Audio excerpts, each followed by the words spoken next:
Moi, je m'appelle Garance, une femme. J'appartiens à plusieurs associations. Une de celles-là s'appelle Save Observer International, c'est un nom américain.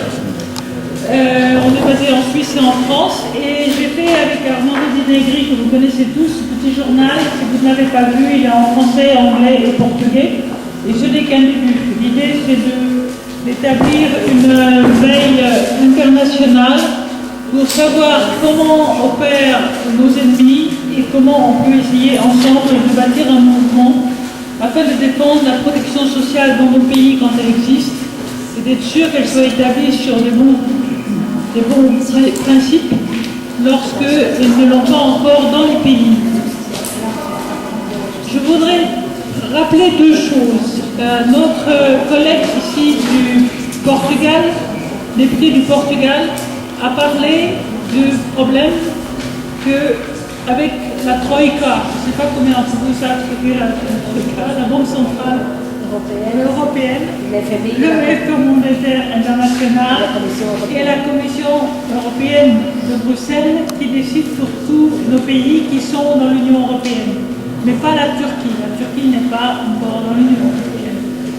Et donc cette Troïka, ce qu'on appelle la Troïka, opère une véritable dictature sur nos pays.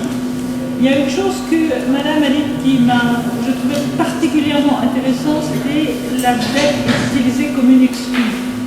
Je pense que le mouvement international pour la protection sociale doit absolument s'attaquer à cette question. Les populations sont menées en bateau parce que les populations, la famille lambda, pense qu'on lui fait croire que la dette de l'État, c'est la même chose que la dette au niveau individuel. Donc, la fraude massive aujourd'hui, c'est qu'on confond la macroéconomie avec la microéconomie. Si, au niveau individuel, je m'endette au-dessus de mes moyens, évidemment, je vais avoir des problèmes pour rembourser. Ce n'est pas le cas de nos États. Dans la plupart des cas, les dettes sont créées artificiellement. Et la dette existe dans la mesure où nos États européens ont abandonné leur souveraineté monétaire. Je rappellerai ce que me disent des amis de l'Amérique latine. La souveraineté monétaire, ça fait partie des souverainetés fondamentales, ça fait partie de la démocratie. Si nous n'avons pas le pouvoir d'émettre de la monnaie, alors nous sommes soumis à des dictats extérieurs. Le problème de la dette qu'ont vécu les pays d'Afrique était des problèmes qui ont été créés de l'extérieur. Quand Volcker, le chef de la Réserve fédérale aux États-Unis, a fait monter les taux d'intérêt à 20%, cela a entraîné une explosion du niveau d'endettement de toute une partie du secteur en développement des pays pauvres. Le problème des pays pauvres n'était pas qu'ils étaient endettés, le problème c'était qui était propriétaire de la dette. Quand les Américains...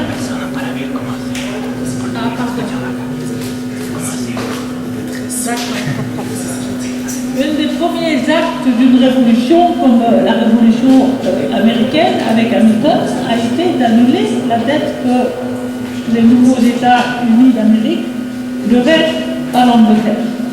Donc la dette est toujours une question de pouvoir. Si en Europe, nous déléguons le pouvoir de création monétaire à la Banque centrale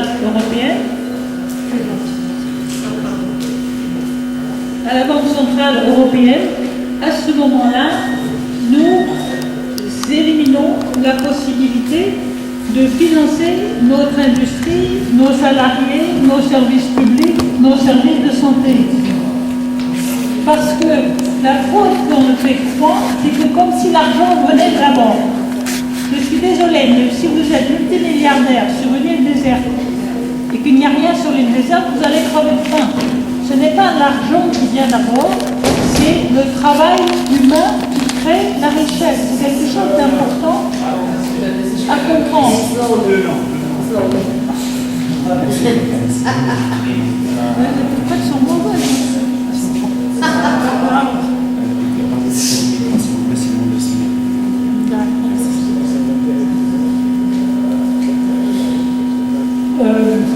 Lorsqu'il y a eu la crise de 2008. Des gens très importants aux Nations Unies, comme le premier économiste à l'intérieur des Nations Unies, Jomo Mahama, qui est comme nous, un progressiste, un socialiste, quelqu'un qui est engagé pour le bien-être des peuples, a tout fait pour essayer d'utiliser la crise pour faire en sorte qu'on ait une réforme du Fonds monétaire international. Et 2 ans après, en 2010, il nous a dit on a échoué. Pour le moment, la crise de 2008 a été utilisée par les gens qui ont amené la crise. Les mêmes ont repris le pouvoir et ont consolidé leur pouvoir contre nous. Ils ne s'arrêteront pas avant d'avoir détruit l'Europe, comme ils ont précédemment tenté de détruire l'Union soviétique quand c'est devenu la Russie. La Russie est passée par un état de choc, la thérapie de choc comme on a parlé dans Omicron, qui était la même thérapie de choc que les gens du Chili avaient vécu, ou que les pays d'Afrique avaient vécu. C'est toujours la même prescription et cela emmène toujours une pauvreté, une destruction des services et du travail et de la protection sociale. Alors en Europe, je voudrais développer une autre chose. Donc il est, je pense, absolument essentiel que l'on dénonce cette notion que les États vivent au-dessus de leurs moyens. Les investissements, la dette entre guillemets, que nos États ont fait en Europe hier, c'est quoi? Ça veut dire qu'aujourd'hui, quand un enfant naît en Europe, il a accès à des crèches, il a accès à des soins de santé, il aura accès à l'école, il aura des moyens de transport, il aura des routes, il aura l'énergie. C'est tout ça, le crédit qui a été investi hier, donne la possibilité aux générations futures d'exister. Les principes économiques sont très clairs. Par contre, les campagnes médiatiques contre nous sont extrêmement violentes en faisant croire aux populations qu'il n'y a pas d'autre issue que de réduire les dépenses.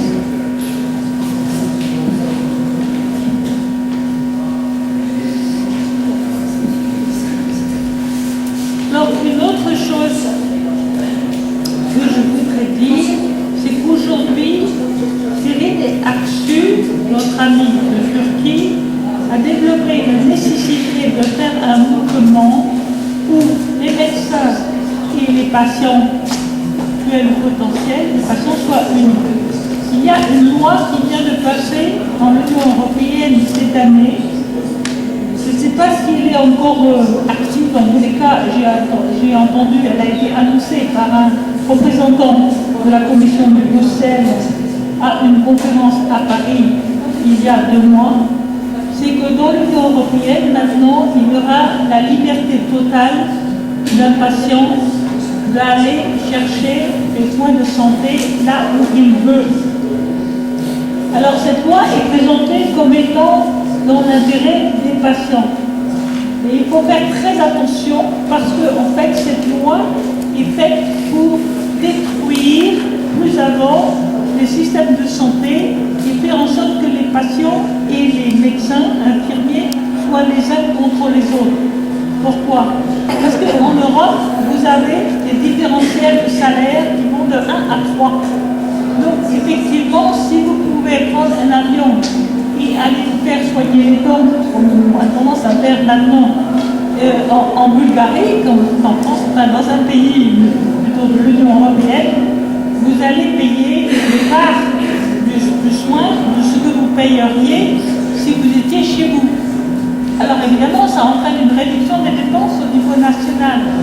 Mais qu'est-ce que ça veut dire? Ça veut dire que demain, le médecin qui gagne 6 000 € chez nous, mettons, il ne gagnera plus que 1 500 € de salaire de quelqu'un de l'Europe de l'Est. Et avec 1 500 €, c'est très difficile de vivre. Donc c'est une compétition des salariés les uns contre les autres. Tout le système économique aujourd'hui est organisé pour que les gens s'entretuent, pour que les ouvriers se battent d'un pays à l'autre, que les médecins soient les uns contre les autres, les infirmières, et que le personnel soignant soit contre les patients. Donc là aussi, je pense qu'il est très important pour nous de bâtir un mouvement qui soit pas seulement parmi nous qui connaissons les systèmes de santé de l'intérieur, les systèmes de protection sociale, mais que nous bâtissons un mouvement populaire avec les gens tout venant, les gens de tous bords, qu'on leur fasse comprendre qu'on les met dans un bateau et qu'on leur fait, qu'ils sont en train de rentrer dans un système où il n'y aura que la pauvreté pour tous sera la seule chose qui sera universelle.